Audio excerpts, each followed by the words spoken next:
दोस्तों, आज मैं आपको ऐसी 5 आदतों के बारे में बताऊंगा जो किसी भी इंसान को आर्थिक रूप से बर्बाद कर सकती हैं। आइए बात करते हैं उस 5वें नंबर के आदत की जिसकी वजह से ज़्यादातर लोग अपनी आर्थिक परेशानी से कभी बाहर नहीं निकल पाते हैं। और वो सिंपल सी बुरी आदत है ओवर स्पेंडिंग, यानी अपनी आमदनी से अधिक खर्च करने की आदत। और बिल्कुल देसी भाषा में कहूँ तो आमदनी अठन्नी खर्चा रुपया।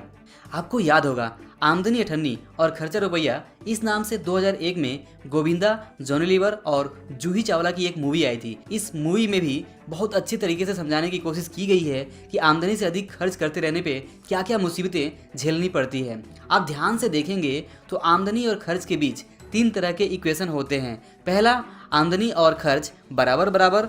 दूसरा, आमदनी से अधिक खर्च। और तीसरा, आमदनी से कम खर्च। सिंपली देखा जाए तो अगर आमदनी से कम खर्च हो तो लाइफ की ऐसे ही बहुत सारी प्रॉब्लम सॉल्व हो जाएंगी। लेकिन हमारे समाज में एक बहुत बड़ी ट्रेजेडी ये है कि 80% से अधिक लोगों का समीकरण पहले और दूसरे टाइप का होता है, यानी ज़्यादातर लोग अपनी आमदनी से अधिक खर्च करते रहते हैं और आर्थिक परेशानियों में फंसे रहते हैं, जबकि सिर्फ 20% या इससे भी कम लोग ऐसे होते हैं जिनकी आमदनी उनके खर्च से ज़्यादा होती है। तो अगर आप तीसरी कैटेगरी में आते हैं जहां आपके खर्च कम है और आपकी आमदनी ज़्यादा है, तो मेरी तरफ से आपको बधाई।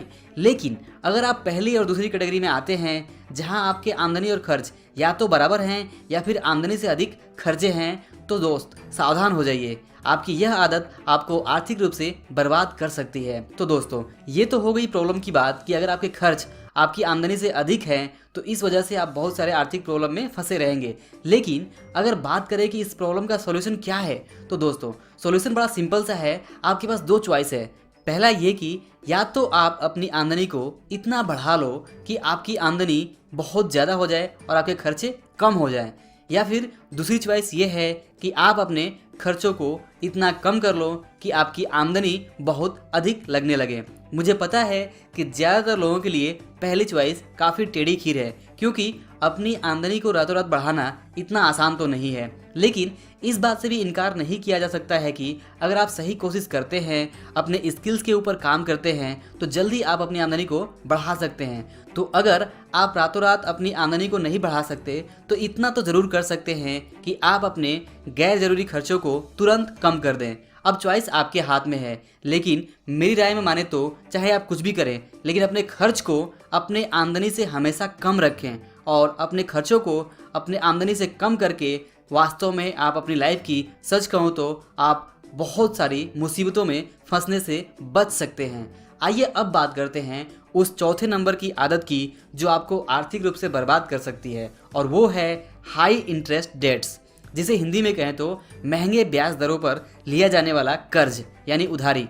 महंगे ब्याज दरों से मतलब ये है कि शादी ब्याह के लिए साहूकारों से लिए जाने वाले कर्ज, पर्सनल लोन या फिर क्रेडिट कार्ड के कर्ज या अन्य तमाम तरह के कर्ज जो कभी खत्म होने का नाम ही नहीं लेते हैं। कर्ज का अपना ही एक जाल होता है जिसमें फंस जाने के बाद आपने एक कर्ज खत्म किया, वैसे ही दूसरा शुरू हो जाता है और फिर तीसरा, फिर चौथा, और ये सिलसिला चलता रहता है। आज अगर आप ध्यान से देखें तो 80% से भी ज़्यादा लोग कर्ज के जाल में फंसे हुए हैं, और जिसकी शुरुआत होती है छोटे मोटे लोन से। तो अगर आप आर्थिक रूप से बर्बाद नहीं होना चाहते हैं तो कभी भी ऊंचे ब्याज दरों पर लिए जाने वाले कर्ज जैसे क्रेडिट कार्ड और अन्य सभी चीज़ों से दूर रहें। दोस्तों, सिंपल सी बात यह है कि अगर आपकी आमदनी ज़्यादा है और खर्च कम है तो आपको कर्ज की ज़रूरत होगी ही नहीं। इसलिए ये बहुत ज़्यादा ज़रूरी है कि भले ही आपकी आमदनी आज जो भी हो, कम हो या ज़्यादा हो, उससे फ़र्क नहीं पड़ता, लेकिन आपका खर्च आपकी आमदनी से हमेशा कम होना बहुत ज़्यादा ज़रूरी है। क्योंकि अगर आपके खर्च ज़्यादा हैं और आमदनी कम है तो आपको कर्ज की ज़रूरत आज नहीं तो कल पड़ेगी ही पड़ेगी, और वो कर्ज आप कम ब्याज दर पर ले या ज़्यादा ब्याज दर पे आपको लेना ही पड़ेगा। लेकिन याद रखें, कर्ज को हल्के में लेने की आपकी ये सोच एक दिन आपको आर्थिक रूप से तबाह कर सकती है। और आइए अब बात करते हैं उस तीसरी आदत की जो आपको आर्थिक रूप से तबाह कर सकती है, और वो है फॉल्स शो ऑफ की लाइफ, यानी झूठी शान शौकत की ज़िंदगी। और दूसरे शब्दों में कहें तो अपने पड़ोसी, रिश्तेदारों या दोस्तों से की जाने वाली प्रतियोगिता। आमतौर पर अच्छे अच्छे परिवारों के आर्थिक रूप से तबाह होने का सबसे बड़ा कारण होता है कि वे अपने रिश्तेदारों, दोस्तों या पड़ोसी को दिखाने के लिए उन चीज़ों को खरीदते हैं जिनकी उन्हें सच में कोई ज़रूरत नहीं होती। होता ये है कि पड़ोसी ने खरीदा है तो मुझे भी ज़रूर खरीदना चाहिए, भले ही मेरी फाइनेंशियल कंडीशन जो भी हो। और चलो ठीक है, हर आदमी अच्छा दिखना चाहता है और दूसरों से तारीफ चाहता है, लेकिन क्या इसका मतलब ये है कि हम पड़ोसियों से झूठी शान और शौकत दिखाने के चक्कर में अपनी आमदनी से अधिक खर्च करने लगें और ऊंचे ब्याज दरों पर बड़ी बड़ी गाड़ी और टीवी खरीदने लगें? ये तो बिल्कुल भी समझदारी की बात नहीं है। और इसी तरह की आदत जब आप दूसरों को दिखाने के चक्कर में और दूसरों से तुलना करते हुए खरीदारी करते हैं तो आपको आज नहीं तो कल आर्थिक रूप से बहुत सारे प्रॉब्लम से जूझना पड़ सकता है। तो दोस्तों, कभी भी आप इस तरह की गलती ना करें। पड़ोसी हो, दोस्त हो या रिश्तेदार, हर आदमी की अपनी खुद की एक ज़िंदगी होती है। उसकी ज़िंदगी से अपनी ज़िंदगी की तुलना ना करें, उतना ही खर्च करें जो आपकी आमदनी में संभव हो और दिखावे के लिए कभी भी अपनी आमदनी से अधिक खर्च ना करें और ना ही कर्ज लेकर शॉपिंग करें। और आइए अब बात करते हैं उस दूसरे नंबर की आदत की जो आपको आर्थिक रूप से तबाह कर सकती है, और वो है इम्पल्सिव बाइंग और इंस्टेंट ग्रेटिफिकेशन में जीना। अगर दूसरे शब्दों में कहें तो इस आदत से मेरा मतलब है आपके अंदर धैर्य यानी पेशेंस और अनुशासन यानी फाइनेंशियल डिसिप्लिन की कमी।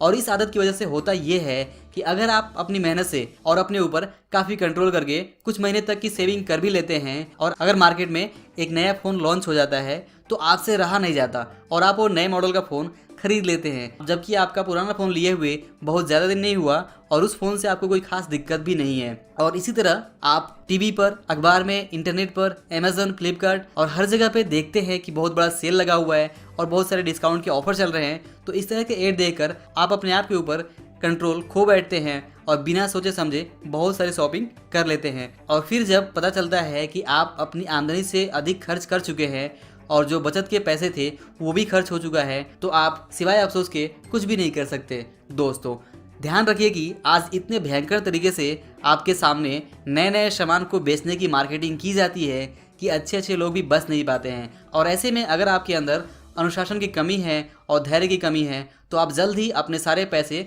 गंवा सकते हैं और वापस कर्ज ईएमआई के जाल में फंसकर अपनी आर्थिक ज़िंदगी को तबाह कर सकते हैं। और आइए अब बात करते हैं उस सबसे बड़े आदत की जिसकी वजह से लोग आर्थिक परेशानी और आर्थिक तबाही के दलदल में फंस जाते हैं, और वो है आर्थिक समझदारी का अभाव यानी फाइनेंशियल एजुकेशन और नॉलेज की कमी। और सच कहूँ तो फाइनेंशियल समझदारी और कुछ नहीं बल्कि नॉर्मल कॉमन सेंस है जो ये कहता है कि या तो आप अपनी आमदनी को बढ़ा लो या फिर अपने खर्च को कम कर लो। फाइनेंशियल समझदारी ये भी सिखाता है कि असली संपत्ति और नकली संपत्ति क्या है और आपको कौन सी संपत्ति खरीदनी चाहिए। इसके अलावा फाइनेंशियल समझदारी की वजह से आप फटाफट अमीर बनने के जाल में फंसने से भी बच सकते हैं, जबकि ज़्यादातर लोग फाइनेंशियल समझदारी के अभाव में गेट क्विक रिच यानी फटाफट अमीर बनने के चक्कर में फंसकर अपने बहुत सारे पैसे गंवा देते हैं। इसके अलावा फाइनेंशियल समझदारी जो एक और बहुत महत्वपूर्ण सबक सिखाती है वो ये है कि कंपाउंडिंग की शक्ति आपके लिए कैसे काम कर सकती है और किस तरह अगर आप इसे इग्नोर करते हैं तो कर्ज और ईएमआई के रूप में यही कंपाउंडिंग की शक्ति आपके खिलाफ काम करके आपको आर्थिक रूप से तबाह कर सकती है। तो दोस्तों, ये थे वे 5 इंपॉर्टेंट पॉइंट्स जो आपको ज़रूर ध्यान में रखने चाहिए ताकि कहीं आप भी किसी तरह की आर्थिक समस्या में फंसने से बच सकें। तो दोस्तों, अब इन 5 पॉइंट्स में आप कमेंट करके मुझे ज़रूर बताइए कि इसमें कौन सा पॉइंट आपको ऐसा लगा जिसके बारे में आपको सबसे ज़्यादा सावधान रहने की ज़रूरत है। दोस्तों, वीडियो अच्छा लगा हो और कुछ सीखने को मिला हो तो इसे लाइक करके अपने दोस्तों के साथ ज़रूर शेयर करें। और अगर आपने अभी तक हिंदी फाइनेंशियल एजुकेशन इस चैनल को सब्सक्राइब नहीं किया है तो ज़रूर सब्सक्राइब करें। और अंत में वीडियो पूरा देखने के लिए आपका दिल से बहुत बहुत धन्यवाद।